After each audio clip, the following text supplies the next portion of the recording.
Hi friends, welcome to channel. Karthigai Deepam சீரியல்ல கார்த்திக் வந்து பாத்தீங்கன்னா நம்ம தீபாவை கொலை செய்ய வந்த அந்த ரம்யா அனுப்புன வீராவை கண்டுபிடிச்சிடறாருங்க. ஸோ கண்டுபிடிச்சி என்ன பண்றாரு அப்படின்னு பாத்தீங்கன்னா போலீஸ் ஸ்டேஷன்ல அடைச்சு வச்சிருக்காங்க. எந்த விஷயம் தெரிஞ்சு ரம்யா வேகமா போலீஸ் ஸ்டேஷன் வராங்க. பட் அங்க கார்த்தி நின்றுட்டு இருக்காரு. கார்த்தி வந்துட்டு கேக்குறாரு, என்ன மேடம் நீங்க இங்க வந்திருக்கீங்க, எதனாச்சும் முக்கியமான விஷயமா அப்படின்னு சொல்லிட்டு கேக்குறாங்க. இல்ல கார்த்திக், அது வந்துட்டு அப்படின்னு சொல்லி மழுப்பிக்கிட்டு இருக்காங்க ரம்யா. அண்ட் இன்னொரு பக்கம் வந்து பாத்தீங்கன்னா நம்ம ரவுடியும் ஒரு மாதிரி திருத்தருன்னு முழிச்சுக்கிட்டு நின்றுகிட்டு இருக்கிறாரு.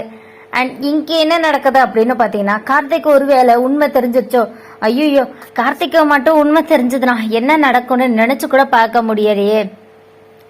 கார்த்தி வந்துட்டு கண்டுபிடிச்சிட்டாரா, கார்த்தி கண்டுபிடிச்சா என்ன நடக்கும் அப்படின்னு சொல்லிட்டு ரம்யா வந்துட்டு என்ன பண்ண தெரியாம பதட்டத்துல முடிச்சிட்டு இருக்காங்க. சரிங்க கார்த்தி, நீங்க எதுக்காக இங்க வந்தீங்க அப்படின்னு சொல்லி கேக்குறாங்க. அதுக்கு உடனே கார்த்தி சொல்றாரு, இல்ல மேடம் ஒரு ஃபேமிலியில ஒரு சின்ன ப்ராப்ளம், அதனாலதான் நாங்க வந்தோம் அப்படின்னு சொல்லி சொல்றாங்க. அப்படியா, என்ன பிரச்சனை, அது இப்ப கொஞ்சம் பர்சனல் மேடம் அப்படின்னு சொல்லிட்டு கார்த்தி சொல்லிடுறாரு. கார்த்தி, என்னதான் அது பர்சனலா இருந்தாலும் அது கண்டிப்பா வந்துட்டு அது உன்னுடைய வாழ்க்கையில இருந்து விலகிடும் அப்படின்னு சொல்லி ரம்யா நினைச்சிட்டு இருக்காங்க. சரிங்க கார்த்தி, நீங்க பார்த்துட்டு வாங்க அப்படின்னு சொல்றாங்க. அண்ட் முன்னாடியே வந்து பாத்தீங்கன்னா நம்ம ரம்யா வந்துட்டு அந்த ரவுடி கிட்ட சொல்லியிருப்பாங்க, என்னதான் பிரச்சனை நடந்தாலும் நீ எதையுமே வந்துட்டு கண்டிப்பா அவங்க கிட்ட சொல்லவே கூடாது அப்படின்னு சொல்லி காசு கொடுத்திருப்பாங்க. உண்மை கார்த்திக்கு தெரியவே கூடாது அப்படின்னு சொல்லி தான் காசு கொடுத்திருப்பாங்க. அண்ட் அந்த ரவுடியுமே வந்துட்டு உண்மையை சொல்ல முடியாம திணறிக்கிட்டு இருக்கிறாருங்க.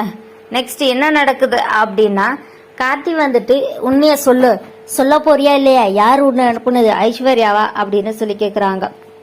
அந்த ரவுடியும் இவங்களே ஒரு ஆப்ஷனை கொடுக்குறாங்க, முதல்ல நம்ம ஐஸ்வர்யான்னு சொல்லி விட்டுருவோம் அப்படின்னு சொல்லிட்டு, ஆமா ஐஸ்வர்யா மேடம் தான் என்ன அனுப்புனாங்க அப்படின்னு சொல்லிடுறாங்க.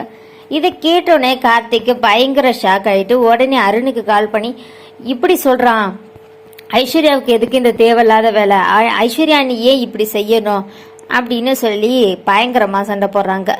உடனே வந்து பாத்தீங்கன்னா நம்ம அருண் என்ன சொல்றாருன்னா, சரி நீ எதுக்கும் டென்ஷன் ஆகாத கார்த்தி, அவ்வளவு நீ சட்ட ரீதியா என்ன செய்யணுமோ அதை செய்ய, இந்த தீபாவுக்கு என்ன பிரச்சனை வந்தாலும் கண்டிப்பா அது நம்ம ஐஸ்வர்யானால மட்டும்தான் வரும், ஐஸ்வர்யா ஏன் இவ்வளவு கேவலமா நடந்துக்கிறான்னு எனக்கு தெரியல அப்படின்னு சொல்லி அருண் பேசிட்டு வச்சிடறாரு. ஐஸ்வர்யாவை போலீஸ் அரெஸ்ட் பண்ண போறாங்க. செம்ம இன்ட்ரெஸ்டா பட்டிருக்கு கார்த்திகை தீபம் சீரியல்.